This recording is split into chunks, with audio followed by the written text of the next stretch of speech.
কে ভাঙলো? Police police. কেন? ওই মানে এই গাড়ি দাঁড়িয়ে আছে, ভেঙে দিয়েছে রাত্রিবেলা। রাত্রিবেলা ছিলেন গাড়িতে? হ্যাঁ। এই গাড়িতে ঘুমাচ্ছিলেন? হ্যাঁ। কে ভাঙলো? পুলিশ এসে হঠাৎ হাম্বার দিয়ে মারলো একদম। দেখছেন কত মোটা মোটা কাজ আছে হাতে, দেখেন হাতে লেগেছে, পায়ে ক জায়গা ফুটে গেছে। কিছু বলছে না, শুধু এসে মানে যেমনি চার্জ করে দেয় সব। গাড়ি দাঁড়িয়ে আছে এখানে বলে টাকা, মানে টাকা তো এমনি কিছু বলবে না, তুমি যদি নিয়ে দিয়ে দাও তাহলে ঠিক আছে, না টাকা তো কেউ চায়। হ্যাঁ, এই ঘাপা ঘাপ ভেঙে ভেঙে ভেঙে। নিউ আলিপুরে ট্রাক চালক এবং ট্রাকের মালিকদের বিক্ষোভ একেবারে দেখতে পাচ্ছি। কারণ হচ্ছে এখানে পরপর যে ট্রাকগুলো দাঁড়িয়ে রয়েছে সেই সব কটা কাঁচ ভাঙা অবস্থায় রয়েছে। যারা এখানে ট্রাক চালক রয়েছেন তারা যে বিষয়টা জানাচ্ছেন যে তাদের ট্রাক যখন এখানে পার্ক করে রাখা ছিল, সেক্ষেত্রে কিন্তু এখানে নিউ আলিপুর থানা পুলিশের বিরুদ্ধে অভিযোগ, পুলিশ আসে এবং পরপর একের পর এক, যেমন একটা এখানে আরও গাড়ি, এরকম প্রায় তারা জানাচ্ছেন প্রায় 30টির ওপরে গাড়িতে, সেই গাড়িতে কিন্তু কাঁচগুলো ভেঙে দিয়েছে। পুলিশের বিরুদ্ধে অভিযোগ, কারণ তারা বলছেন সেটা হচ্ছে যে পুলিশের বিরুদ্ধে টাকা তোলার অভিযোগ এবং সেই জন্য কিন্তু ভাঙা হয়েছে। পরপর বিভিন্ন জায়গায় এরকম ভাবে ট্রাক ভাঙা অবস্থা পড়ে রয়েছে এবং কাঁচ এইসব কি ট্রাকের কাঁচ? হ্যাঁ, এই তো জেনুইন ট্রাকের। আপনি দেখুন না, এই তো এইখানে আছে, ওইখানে পুরো লম্বা লাইন দিয়ে দাঁড় করানো সব গাড়ির কাঁচ ভাঙলো। নিউ আলিপুর থানার অফিসাররা।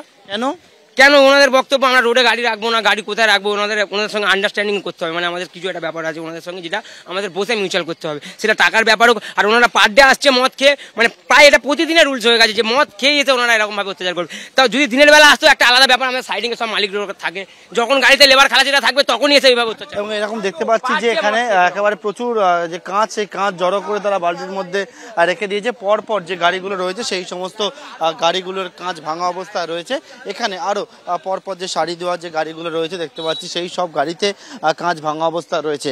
এবং ট্রাকের যারা ট্রাক চালক, অন্যদিকে যারা ট্রাকের মালিকরা, তারা রাস্তা অবরোধ করেছিল, সেই অবরোধ পুলিশ তুলে দেয় সম্পূর্ণভাবে কাঁচ ভাঙা অবস্থা। কে ভাঙলো? Police police. কেন? ওই মানে এই গাড়ি দাঁড়িয়ে আছে, ভেঙে দিয়েছে রাত্রিবেলা। ছিলেন গাড়িতে? হ্যাঁ। আজকে সকালবেলা নিউ আলিপুরে কিন্তু যারা ট্রাক চালক, অন্যদিকে যারা ট্রাকের খালাসি এবং মালিকেরা, তারা তাদের ট্রাক নিয়ে এসে হঠাৎ করে নিউ আলিপুরের যে মোড়, সেই মোড় সম্পূর্ণ অবরোধ করে দেয়। এবং যেহেতু ধর্মঘটের জন্য তুমি দেখেছো যে আজকে রাস্তায় প্রচুর সংখ্যায় পুলিশ মোতায়েন করা ছিল, পুলিশ সঙ্গে সঙ্গে সেখানে যায়, যে বেশ কিছুটা সময় তারা অবরোধ করে রাখে। কিন্তু চালক, খালাসি এবং যারা ট্রাকের মালিক, তাদের যেটা অভিযোগ ছিল যে প্রতিটা যে ট্রাকগুলো ছিল সেই ট্রাকের সবটাই কারোর সামনের চাকা পাংচার করা অবস্থায় রয়েছে, কারোর ট্রাকের একদম কাঁচ সম্পূর্ণ ভাঙচুর করা হয়েছে। তাদের অভিযোগ প্রায় 30 থেকে 35টি ট্রাক ভাঙচুর করা হয়েছে। ভাঙচুরের অভিযোগ যাদের দিকে, তারা হচ্ছে পুলিশের বিরুদ্ধে। তারা যেটা অভিযোগ করেন যে বিষয়টা, সেটা হচ্ছে রাস্তার মধ্যে তারা পার্ক করে ট্রাকগুলি রেখেছিল এবং আজকে ভোর রাত্রে পুলিশ আসে এবং তাদের প্রতিটা ট্রাক ভাঙচুর করে দেয় বলে পুলিশের বিরুদ্ধে অভিযোগ, নিউ আলিপুর থানা পুলিশের বিরুদ্ধে অভিযোগ। কেন ভাঙচুর করা হয়? যারা ট্রাক চালক এবং ট্রাকের মালিক, তারা জানান যে তাদের কাছ থেকে টাকা চাওয়া হয়েছিল এবং তাদেরকে বলা হয়েছিল বিভিন্ন বিষয় সম্পর্কে, এবং সেই টাকা বা তোলার টাকা না দেওয়াতেই কিন্তু তাদের ট্রাকগুলিকে ভাঙচুর করা হয়েছে।